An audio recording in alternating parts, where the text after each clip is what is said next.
Hey, to change font style on the Samsung Galaxy A55 5G, first of all, you have to go into the settings. Right now, you have to scroll down and select the display. From this, you have to scroll down again and open font size and the style. Right now, go into the font style, and as you can see, we got actually 4 default font styles. So we can switch, for example, into the Samsung one, but we can also download additional fonts by clicking here. And after this, we'll be redirected into the Galaxy store. So we can actually tap agree.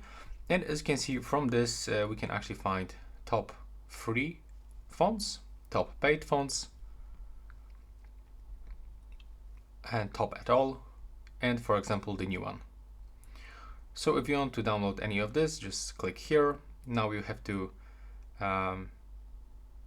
simply go back and set this one that you actually download. So that's all for this video. Right now, please subscribe.